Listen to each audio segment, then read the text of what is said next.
ایک ملک ہا کل این دھرتی تے ان گیڑویں ہن اتھو اتھ رکبے حق تلفیاں کر کھا حق ویندے پے ڈھیر کی دس اتھو اتھ رکبے آئے وقت جڑا ہاتھ خالی ہن او پن ہن جتھ کتھ رکبے اکرام دی اج قبر تے ون پوچھ خان تیرے ہن کتھ رکبے سبحان اللہ اکرام دی اج قبر تے ون پوچھ خان تیرے ہن کتھ رکبے اگر ایم این اے یا ایم بی پی کا فون آ جائے تو ہم اس کی پہلی آواز پہ ہم اس کے دیرے پہ پہنچ جاتے ہیں لیکن 5 وقت مؤذن سڈ ماری رہی مسجد تیری بھال دے سمجھ آ رہی ہے 5 وقت مؤذن سڈ ماری رہی مسجد تیری بھال دے وچ تونے وائز واز سنا تھک گئے نہ آئیوں کہیں دی گال دے وچ تونے وائز واز سنا تھک گئے نہ آئیوں کہیں دی گال دے وچ دی داڑھی چٹی کھیر گئی نہ فرق آیا تیری چال دے وچ تو اجمل پھس گئی دنیا دے این عارضی حسن جمال دے وچ شہید کا بہت بڑا مقام ہے جناب ایک شہید جب جنت میں جاتا ہے اللہ کی بارگاہ میں عرض کرتا ہے مالک مجھے تیری جنت میں مزہ نہیں آتا مجھے تیری جنت میں مزہ نہیں آتا یارو میری بھی خواہش ہے مجھے جنت ملے اور پنڈال کے آخری بندے کی بھی یہ خواہش ہے کہ مجھے جنت مل جائے لیکن شہید ہے کہتا ہے مالک مجھے تیری جنت میں مزہ نہیں آتا یہی جنت کی خواہش تو تھی جب بی بی زبیدہ گئی تھی بہلول دنا کے پاس کہتی ہے کیا بنا رہے ہو کہا جنت کے گھر بنا کے بیچ رہا ہوں کہا بیچو گے کہا بالکل کتنی قیمت ہے کہا اتنی قیمت ہے وہ قیمت دی اور انڈر لائن کر دی لکیر کھینچی بھئی یہ گھر آپ کا ہو گیا پیچھے سے بادشاہ گزرا اس نے پوچھا اے بہلول کیا کر رہے ہو کہا جنت کے محل بنا رہا ہوں اور بیچ رہا ہوں کہا کہ بیچو گے بالکل کیا قیمت ہے کہا اتنی قیمت ہے اس نے سمجھا یہ مجذوب ہے یہ دیوانہ ہے یہ مجنوں ہے یہ ایسا ہی کہہ رہا ہے وہ اس نے لیے نہیں بلکہ چلا گیا آگے جب رات کو گھر سویا نا تو پھر خواب میں دیکھ رہا ہے کہ بی بی زبیدہ کا محل جنت میں ہے سبحان اللہ جب اس نے یہ دیکھا نا صبح اٹھتے ہی پوچھتا ہے کہ یہ بتا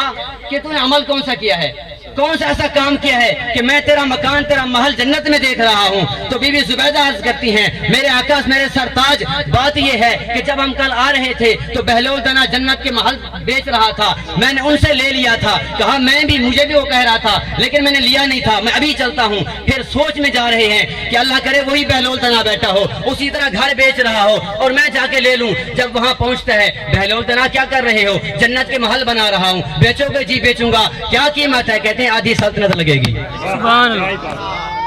اب آدھی سلطنت لگے گی وہ کہنے لگا یہ کیا بات کرتے ہیں راتوں رات اتنی اس کی قیمت بڑھ گئی بہلول دنا فرمانے لگے حضرت بات یہ ہے کہ وہ بن دیکھا سودا تھا تو دیکھ کے آیا ہے سبحان اللہ تو میں عرض کر رہا تھا شہید کا جو مقام ہے بہت بڑا ہے جب یہ جنت میں جائے گا مالک تیری جنت میں مجھے مزہ نہیں آتا جب میں نے چلتے چلتے علامہ اقبال کو پڑھا علامہ اقبال کیا آپ کی بھی یہ خواہش ہے کہ مجھے جنت مل جائے علامہ اقبال اس کا الٹ کرتے ہیں علامہ اقبال فرماتے ہیں سجدوں کے عوض فردوس ملے یہ مجھے منظور نہیں سبحان اللہ سجدوں کے عوض فرماتے سجدے کر کر کے اس کے بدلے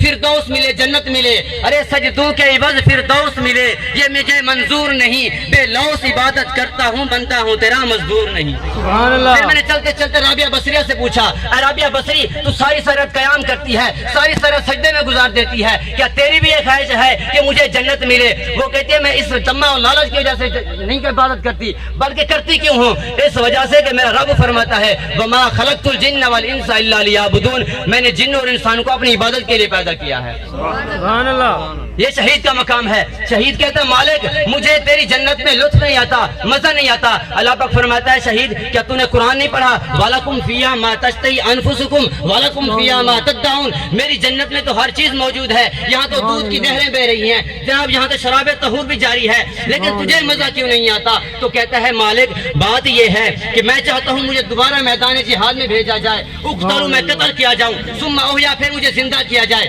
ثم اقتلوا پھر مجھے قتل کیا جائے ثم احیا پھر مجھے زندہ کیا جائے اے مالک دشمن کی تلوار ہو اور میری گردن تیری راہ میں کٹتی رہے تلوار چلتی رہے میری گردن کٹتی رہے مالک یہ تیری جنت سے مجھے زیادہ عزیز ہے مالک تیری جنت سے مجھے یہ زیادہ عزیز ہے پھر علامہ جلال الدین سیوطی علیہ رحمہ سے کسی نے پوچھا حضور بات سمجھ نہیں آتی کہ شہید جو ہوتا ہے اس کا جسم کٹ جاتا ہے گردن کٹ جاتی ہے انگلیاں کٹ جاتی ہیں پر تکلیف نہیں ہوتی سوال ہوا کہ تکلیف نہیں ہوتی کیا وجہ ہے علامہ جلال الدین سیوطی علیہ رحمہ نے پھر قرآن سے دلیل دی فرمایا جب زلیخا حضرت یوسف علیہ نبی جی علیہ السلام پہ فدا ہوئی تھی تو عورت نے تانے دیے، اے زلیخا وہ غلام ہے، تو شہزادی ہے، یہ کیا کر رہی ہے؟ تو انہوں نے کہا دیکھ لینا میں دعوت کرتی ہوں، جب حسن یوسف سامنے آئے گا تم نے چھریوں کو چلا دینا ہے۔ جب حسن یوسف سامنے آئے انہوں نے انگلیاں کاٹ لی اپنی، تو اس وجہ سے کہتے ہیں فلما رأینہ، جب انہوں نے دیکھا اکبرنہ، تو بڑائی بولنے لگی، وقطعنا، اور کاٹ دیے ایدیہن، اپنی انگلیوں کو، وقلنا حاشا للہ، اور کہتی ہیں اللہ کی پاکی بیان کرتی ہیں۔ اگر میں اگلا جملہ سریکی میں بولوں گا تو مجھے خود کو لطف آئے گا، کہتے ہیں ما ھذا بشرا، اور یہ کوئی بچہ تو ہے بھی کہنا، اور یہ عورتیں تو بشر لگتا ہی نہیں، تو بشر نہیں تو ہے کیا؟ آگے کہتے ہیں ان ھذا الا ملک کریم، یہ تو کہ اللہ کا معزز فرشتہ ہے۔ یہ ہے شہید کا مقام، یہ شہید کا مقام ہے۔ تو علامہ جلال الدین سیوطی فرماتے ہیں، اب میں جملہ دینے لگا ہوں، وہ فرماتے ہیں اگر حسن یوسف سامنے ہو انگلیاں کٹ جاتی ہیں، پرواہ نہیں ہوتی۔ ارے جب خالق یوسف سامنے ہو پھر پرواہ کیسے ہو سکتی ہے؟ اگر حسن یوسف سامنے ہو تو پرواہ نہیں ہوتی، جب خالق یوسف سامنے ہے جو پھر کیسی پرواہ ہو سکتی ہے؟